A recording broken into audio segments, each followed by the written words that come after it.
Indian cricket is in total disarray, at least in the first 2 days against New Zealand in the first test.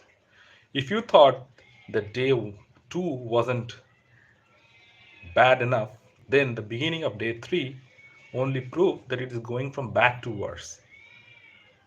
The entire first day was washed out due to rain, and the pitches were covered. So, in the beginning of day 2, you had the toss.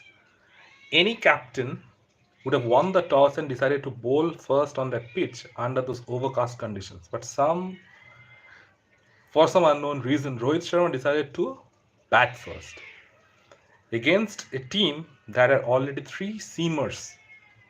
Tim Southee and Matt Henry were probably thinking that they were in Basin Reserve in Wellington and not in the Chinnaswamy Stadium in Bengaluru. The weather conditions were such, and even they, in their wildest dreams, didn't think that they would be bowling first on that pitch after losing the toss.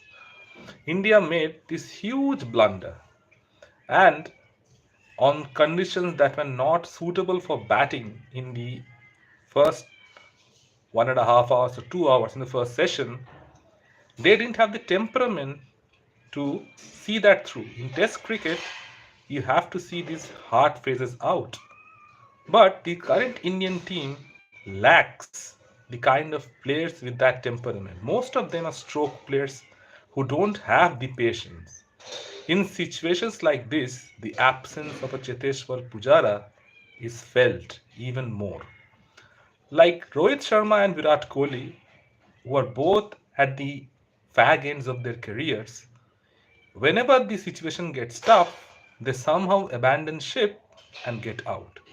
Last day wasn't any different. Rohit was struggling. Tim Southee was beating him all ends up. Matt Henry was bowling a beautiful spell.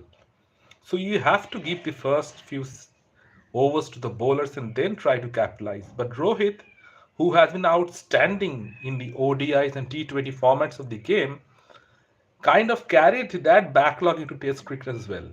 As a result, his Test match form is struggling. He is struggling with his Test batting. He struggled against Bangladesh.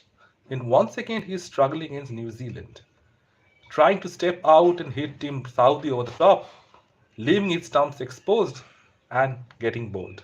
Then in comes Virat Kohli into bat for a great player. He gets out without scoring too many times for zero. Can you believe that Kohli has been out for scoring a duck 38 times in his international career in Test cricket? It's unbelievable. And Virat, for a great player, he plays off the front foot too much, and whenever the pitch is bouncing a lot, he often gets caught in the middle. And last day it was not surprising. The ball bounced a little bit. He edged it and was caught in the fine leg.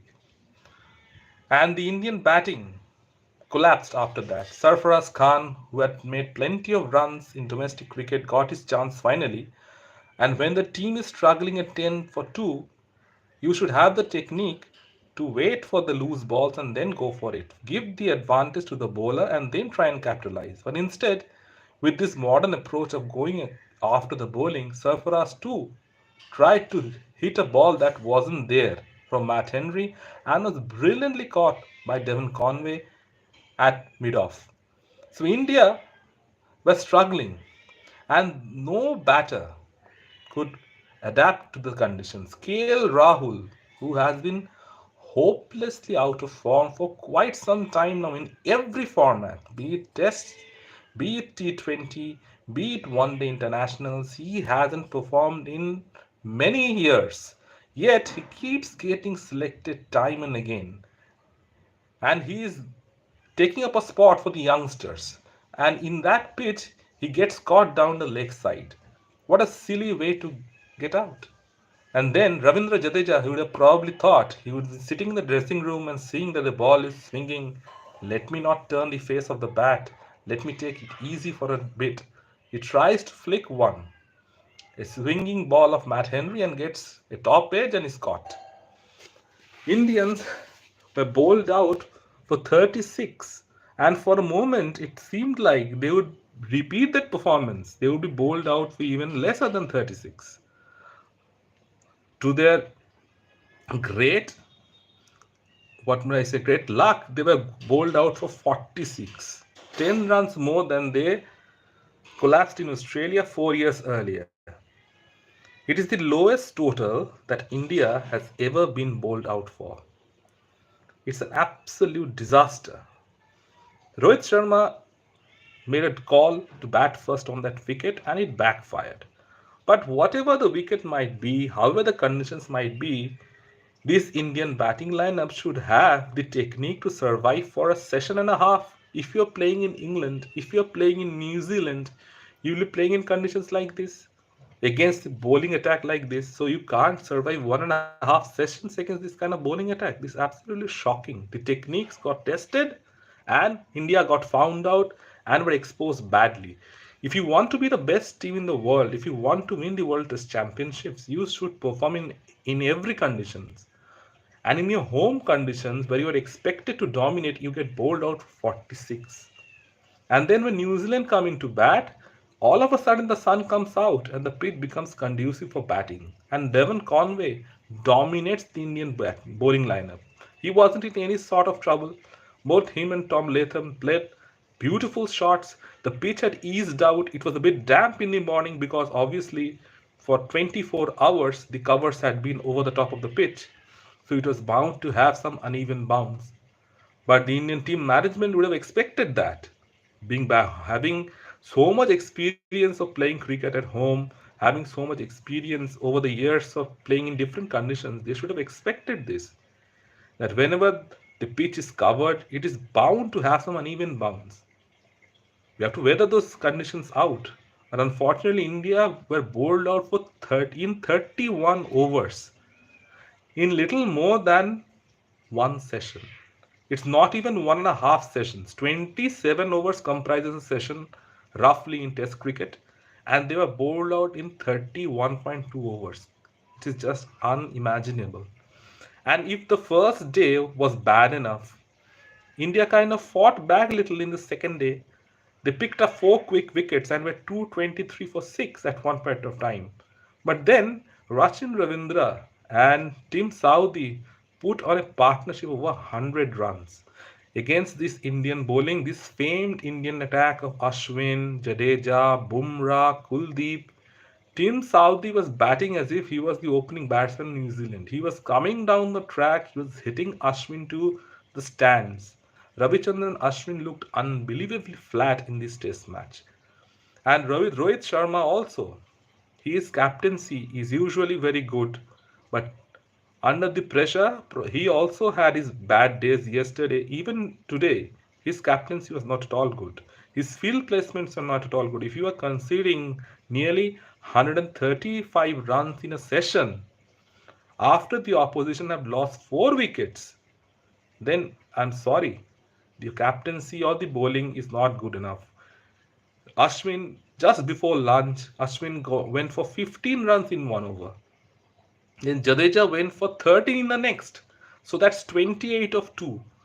Then what was the need of bowling Ashwin from yet another over? So all of a sudden, New Zealand were scoring as if it was T20 cricket. 47 runs in 3 overs. This was the kind of captaincy that Rohit was doing. This was the kind of game that India were playing. For a moment, it appeared that India were all lost. They had lost interest in this test match. They have already accepted their defeat. At lunch, New Zealand are leading by 299 runs. It's only a matter of time before India get bowled out and lose by an innings. And even in their home conditions, the form of our batsmen is such that they can't score runs. Rohit Sharma and Virat Kohli have been unbelievably poor in Test cricket in the last few years. For nearly 4 years now, both Kohli and Rohit haven't been scoring runs. They are playing just on reputation. Virat Kohli no longer plays domestic cricket. Rohit Sharma too no longer plays domestic cricket. But due to their reputation, due to their greatness, they continuously get selected in Test cricket without any form of practice whatsoever. And like we saw in the Bangladesh Test series, both of them failed in conditions that were conducive for spinning. They failed. Now, in conditions that were conducive for pace bowling, they failed as well. So, in what conditions will you finally score runs? When will you score runs? That's the most important question. Gautam Gambhir in the press conference said last night that they want to be a team who can score 400 runs in a day, and they can also be a team who can defend for 2 days to save a test match. Now, let's be very honest. It's a good line from Gambhir, but do the current team that India have playing this test match have the technique and the temperament to bat for 2 days and survive? Do they have that technique? Absolutely not. Do you think a player like Yashasvi Jaiswal or a Sarfaraz Khan can bat for 2 days and save a test match? Even KL Rahul, who is hopelessly out of touch, will he be able to bat for 2 or 3 sessions and save a test match? Then the only player who was able to do that was Cheteshwar Pujara, and he has been out of the test side for quite some time because somehow his form of batting wasn't good enough for the kind of cricket that India were playing. Now, India will play Australia at the end of the year for 5 test matches, and the Australian media are already they're taunting India. India got bowled out for 36 down under, and India got bowled out for 46 yesterday. So they're already taunting that it's good that you got bowled out for 10 more runs. So they're 5 tests down under, and if you're an Indian fan, if you're an Indian cricket fan, you should be concerned. You should be concerned by the kind of cricket that your team is playing. Against the likes of Stark, Cummins, Hazelwood, Lyon, there are going to be periods when the Australians will dominate, when they will pick up wickets. So if you do not have the technique or the temperament, will you be able to survive in those conditions? All of the Indian batsmen played shots and got out. Yes, New Zealand bowled well, but you look at the dismissals of Switch as well. He was unlucky, he played a square cut and got caught at point. You look at the dismissal of KL Rahul again, strangled down the leg side. You look at the dismissal of Ravindra Jadeja. They were not wicket taking balls. They were poor shots on a swinging, seaming pitch. All you need to do is leave a couple of deliveries. At the current Indian team, there is no player who leaves balls. They feel the need or the urge rather to chase or score runs of every ball. It is test cricket. England have this approach like baseball where they try to go after every ball. And what has it cost them? They are slipping down the World Test Championship rankings. Against every good team that they play, they somehow lose. Again, the test match is going on in Pakistan and England are struggling. They are going to lose. It's like 111 for 6 right now. Again, that approach, Ben Duckett tried to play the sweep of very first ball on a turning track and got caught. So that approach doesn't necessarily fire every single time. The traditional test cricket approach has to be utilized in some times. You have to play for 5 days. 5 days is a long span of time.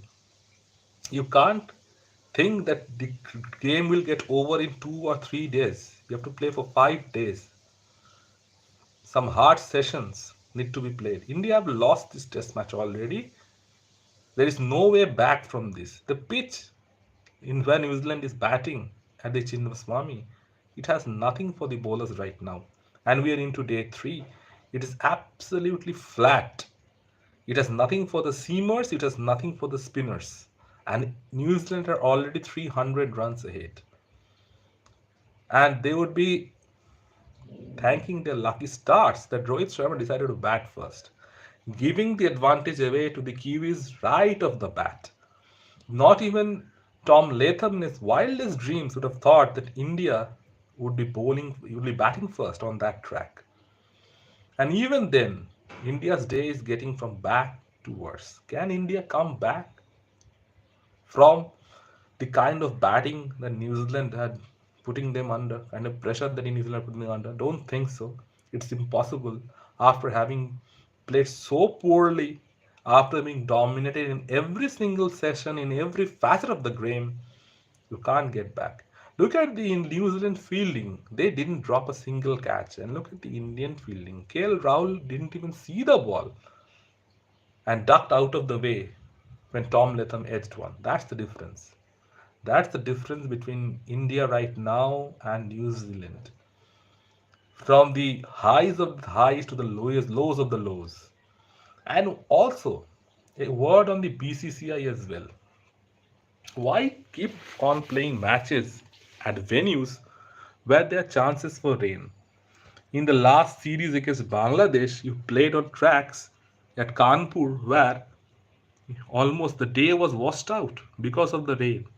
2 days were washed out, and it took a Herculean effort from Team India to somehow get a result over there. And even here, the first day was washed out. You have the retreating monsoon in South India, and now you decide to have test matches at the southern part of the country. There are so many venues scattered all over India. Why risk playing cricket at certain venues which are prone to rain at this point of time?